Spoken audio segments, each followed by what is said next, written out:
ರಾಷ್ಟ್ರಕಂಡ ಅಪರೂಪದ ರಾಜಕೀಯ ಮುತ್ಸದ್ದಿ, ಮಣ್ಣಿನ ಮಗ, ರೈತರ ಆಶಾಕಿರಣ, ಬಡವರ ಬಂಧು, ಹಿರಿಯ ರಾಜಕಾರಣಿ, ಕರ್ನಾಟಕದ ಹೆಮ್ಮೆಯ ಪುತ್ರ, ಮಾಜಿ ಪ್ರಧಾನಮಂತ್ರಿಗಳಾದ ಮಾನ್ಯ ಶ್ರೀ ಎಚ್.ಡಿ. ದೇವೇಗೌಡ ಅವರಿಗೆ ಕರ್ನಾಟಕದ ಕಲಿಯುಗ ಕಣ್ಣ ಸನ್ಮಾನ್ಯ ಶ್ರೀ ಎಚ್.ಡಿ. ಕುಮಾರಸ್ವಾಮಿ ಅಭಿಮಾನಿ ಸಂಘದ ಅಧ್ಯಕ್ಷರು, ಜೆಡಿಎಸ್ ಪ್ರಧಾನ ಕಾರ್ಯದರ್ಶಿ, ಕುಣಿಗಲ್ ತಾಲೂಕಿನ ವೆಂಕಟೇಶ್ ಕಿನ್ನಾರರವರು ನಮ್ಮ ವಾಹಿನಿಯ ಮುಖಾಂತರ ಶ್ರೀ ಎಚ್.ಡಿ. ದೇವೇಗೌಡ ರವರಿಗೆ 94ನೇ ವರ್ಷದ ಹುಟ್ಟು ಹಬ್ಬದ ಶುಭಾಶಯ ಕೋರಿದರು. ಸನ್ಮಾನ್ಯ ದೇವೇಗೌಡರು ಅಪ್ಪಾಜಿಯವರಿಗೆ 94 ವರ್ಷ, ಇಂದಿಗೆ 94 ವರ್ಷ. ಅವರ ಜೀವನದಲ್ಲಿ ಬಹುದೊಡ್ಡ ಸಾಧನೆ ಅಂದರೆ ನಿಜವಾಗ್ಲೂ ಹೇಳಬೇಕು, ಈ ವಯಸ್ಸಿನಲ್ಲೂ ರೈತರ ಬಗ್ಗೆ, ಬಡವರ ಬಗ್ಗೆ, ಕಾರ್ಮಿಕರ ಬಗ್ಗೆ ಕಾಳಜಿ ಇಟ್ಕೊಂಡು ಕೆಲಸ ಮಾಡ್ತಾ ಇರೋದು.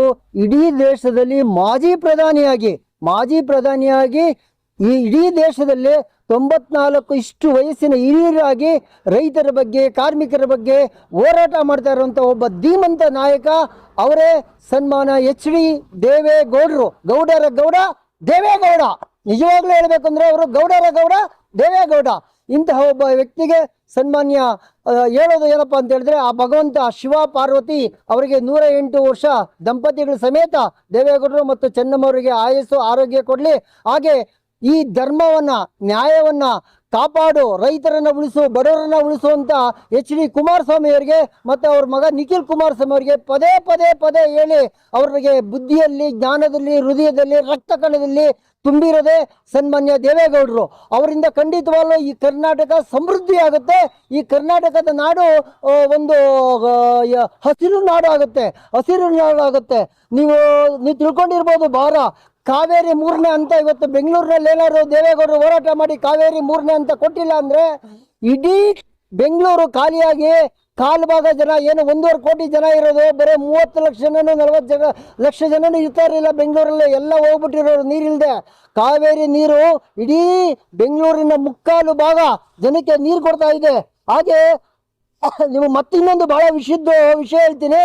ಕರ್ನಾಟಕದಲ್ಲಿ ಅವರು ನಿಮಗೆ ರೈತರಿಗೆ ಏನು ಕಷ್ಟ ಆಗ್ತಾ ಇದೆ ಅಂದರೆ ಮೊದಲು ಓಡ್ ಬರೋದೇ ದೇವೇಗೌಡರು. ಇವತ್ತು ಬಿಡದಿ ಟೌನ್ಶಿಪ್ ಇರ್ಬೋದು, ಬಿಡದಿ ಟೌನ್ಶಿಪ್ಪಲ್ಲಿ ಏನು ಸಮಸ್ಯೆ ಶುರುವಾಗಿದೆ ಅದನ್ನು ನಿಂತು ನಾನು ಹೋರಾಟ ಮಾಡಿ ರೈತರಿಗೆ ನ್ಯಾಯ ಕೊಡಿಸ್ತೀನಿ ಅಂತ ಒಬ್ಬ ಮಾಜಿ ಪ್ರಧಾನಿ 94 ವರ್ಷದ ಒಬ್ಬ ಹಿರಿಯ ವ್ಯಕ್ತಿ ಹೇಳ್ತಾ ಇದ್ದಾರೆ ಅಂದರೆ ಅದು ಆ ಭಗವಂತ ಶಿವ ಪಾರ್ವತಿ ಕೊಟ್ಟಿರುವಂತಹ ಅವರಿಗೆ ಶಕ್ತಿ, ಯುಕ್ತಿ ಮತ್ತು ಆ ವೆಂಕಟೇಶ್ವರ ಲಕ್ಷ್ಮೀ ಪದ್ಮಾವತಿ ಕೊಟ್ಟಿರುವಂತಹ ಶಕ್ತಿ, ಯುಕ್ತಿ.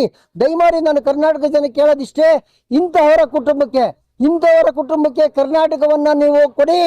ಇಂಥ ಕುಟುಂಬಕ್ಕೆ ನೀವು ಕರ್ನಾಟಕವನ್ನ ಕೊಟ್ರೆ, ಜಾತ್ಯತೀತ ಜನತಾದಳ JDS ಪಕ್ಷಕ್ಕೆ ಹೆಚ್ಚು ಮತ ಕೊಟ್ರೆ ಇವತ್ತು ಮುಂದೆ ನಾಳೆ ಕರ್ನಾಟಕ ಸಮೃದ್ಧಿ ಆಗುತ್ತೆ. ಸಂತೋಷವಾಗಿ ಇಡೀ ದೇಶದಲ್ಲೇ ನಂಬರ್ 1 ಸ್ಥಾನದಲ್ಲಿ ಸನ್ಮಾನ್ಯ ಕುಮಾರಣ್ಣ ಮುಖ್ಯಮಂತ್ರಿಯಾಗಿ ತರ್ತಾರೆ ಮತ್ತು ನಿಖಿಲ್ ಕುಮಾರಸ್ವಾಮಿ ಈ ಒಂದು ರಾಜ್ಯದ ಅಭಿವೃದ್ಧಿಯನ್ನು ಹಗಲು ರಾತ್ರಿ ಕಷ್ಟಪಟ್ಟು ಮೇಲೆತ್ತುತ್ತಾರೆ. ಹಾಗಾಗಿ ಯಾರು ಕರ್ನಾಟಕದ ಜನ ಮುಂದಿನ ಚುನಾವಣೆಗಳಲ್ಲಿ ಮರಿಬೇಡಿ. ದಯಮಾಡಿ ಇಂದಿನಿಂದಲೇ ನಿಮ್ಮ ತಲೆಗೆ ಹಾಕೊಳ್ಳಿ. ಇಂಥ ಒಬ್ಬ ದೇವೇಗೌಡರು, ಅದು ಏನಪ್ಪ ಅಂದರೆ ಈ ರಾಜ್ಯದ ಸಂಪತ್ತು ಇರುತ್ತಲ್ಲ, ಈ ರಾಜ್ಯದ ಟ್ಯಾಕ್ಸ್ ನೀವೇನು ಕಟ್ತೀರಲ್ಲ ಅದನ್ನು 100 ರೂಪಾಯಿ ಸಹ ಮುಟ್ಟಬಾರ್ದು. ಲಕ್ಷಾಂತರ ಕೋಟಿ ಹಣದಲ್ಲಿ 100 ರೂಪಾಯಿಯನ್ನು ಮುಟ್ಟಬಾರ್ದು ಅಂತ ಅದು ತನ್ನ ಮಕ್ಕಳಿಗೆ ಮೊಮ್ಮಕ್ಕಳಿಗೆ ಹೇಳಿದಂಥ ಒಬ್ಬ ವೀರ ಪುರುಷ ಅಂದರೆ ಸನ್ಮಾನ್ಯ ದೇವೇಗೌಡರು. ಯಾಕೆಂದ್ರೆ ಆ ಟ್ಯಾಕ್ಸ್ ಜನಕ್ಕೆ ಕಟ್ಟಿರೋದು, ತೆರಿಗೆ ಕಟ್ಟಿರೋದು ಬಡವರಿಗೆ ಸೇರಬೇಕು, ಬಡವರ ತೆರಿಗೆ ಸೇರಬೇಕು. ಇಂತಹ ಸಿದ್ಧಾಂತವನ್ನು ಇಟ್ಕೊಂಡಂತಹ ಸನ್ಮಾನ್ಯ ದೇವೇಗೌಡರನ್ನ ದಯವಿಟ್ಟು ದೇವರು 108 ವರ್ಷ ಆಯಸ್ಸು, ಆರೋಗ್ಯ, ಐಶ್ವರ್ಯ ದೇವೇಗೌಡರಿಗೆ, ಚೆನ್ನಮ್ಮರಿಗೆ ಮತ್ತು ಅವ್ರ ಮಕ್ಕಳಿಗೆ ಆಯಸ್ಸು, ಆರೋಗ್ಯ, ಐಶ್ವರ್ಯ ಕೊಟ್ಟು ಕಾಪಾಡಲಿ ಅಂತ ಕೇಳ್ಕೊಳ್ತೀನಿ.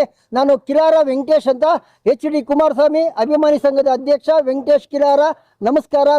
ಕರ್ನಾಟಕ ಜನಕ್ಕೆ ನಮಸ್ಕಾರ.